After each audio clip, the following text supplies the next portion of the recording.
Hello, today we are looking at oxidation numbers and how to assign oxidation numbers to atoms in ions or compounds. Now there are some rules that you're going to have to remember. They're given here, and it's a case of with practice you will be able to apply these rules. Now oxidation number represents the degree of oxidation or reduction that that atom or ion is experiencing. Looking at some examples. O2. Now O2 is an element and therefore has an oxidation number of 0. But in case you can't remember that elements have oxidation numbers of 0, let's work out with some steps. The charge. There is no charge. So when there's no charge, the total of the oxidation number has to equal 0. Then we can see that there are two atoms.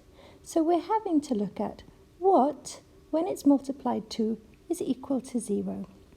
And the answer, of course, is going to be 0 times 0 is 0. So the oxidation number of oxygen is going to be 0. In this bromide ion, we can see that the charge is -1. So the sum of the oxidation number is going to be -1. There is only one atom. So the one atom, something times 1 has to be -1. We're going to be saying that the oxidation number is going to be -1. Now let's look at carbon monoxide. Carbon monoxide has no charge, so the oxidation number is going to equal 0 in total. The sum is going to be 0. Then looking at oxygen. Oxygen, one of the rules says it has usually got a charge, oxidation number of -2. There is only one oxygen atom. So we're going to say that the total for the oxidation is going to be the -2 times by 1 is going to be the total for the oxidation. Now we've also got carbon.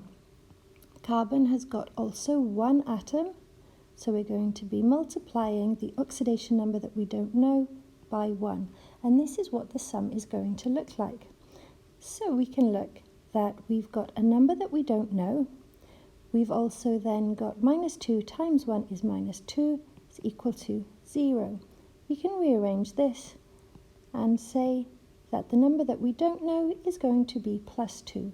So in carbon monoxide, the oxidation number is going to be +2, oxygen is -2, and then they're going to equal 0. It's important to realise that many species can change their oxidation number depending on what they're bonded to.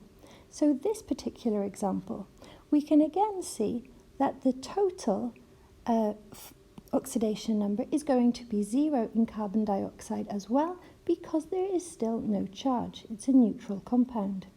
We know that oxygen has an oxidation number of -2, and the total is going to be -2 times by 2 because there are two oxygen atoms. The oxidation number of carbon plus that of oxygen is going to be 0.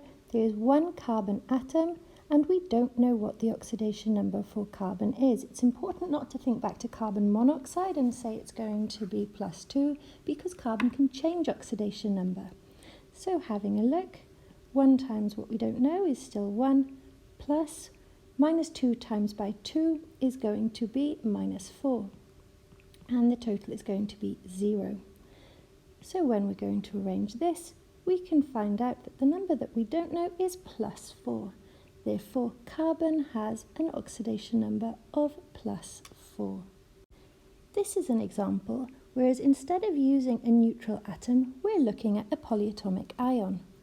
This time we can see that the charge is -2, meaning that the sum of the oxidation numbers is going to be -2. Again, we're looking at oxygen, which is generally -2. This time we can see that there are 4 of them. -2 times 4 is what's going to give us the total oxidation number for oxygen. There is 1 sulfur, and we don't know what the oxidation number is. So we're going to have a look and see Remember, we add up the sulfur and the oxygen in order to get the oxidation number of -2. So -2 times 4 is going to be -8. So what are we looking at? When we rearrange this, we can see that sulfur is going to be -2 plus 8. Therefore, sulfur is going to have an oxidation number of +6. In this compound, we can see that it's neutral, so we know that the total is going to be 0. We've got oxygen, -2, so total for the oxygen is -2 times by 3. We're going to be adding nitrogen. We don't know what the oxidation for nitrogen is, but we can see that there's only one of them. And then we've got hydrogen. Hydrogen, one of the rules say, generally has an oxidation number of +1, and there is only one of them, +1 times by 1. So when we look to try and work out what is the oxidation number for nitrogen, we can see that we've got 1 plus the nitrogen is going to be worked out like this. Rearranging it, moving things to the other side, we've got +6 minus 1, so that the oxidation from nitrogen is going to be +5. The final example I'm going to show you is with a metal hydride. So we've got hydrogen, but I've said that hydrogen doesn't always have an oxidation number of +1. It can have a different oxidation number. We can see in sodium hydride that the total is going to be 0. Then we look at the group 1 metals, and the metals in group 1 will always have an oxidation number of +1, just like in group 2 they'll always be +2.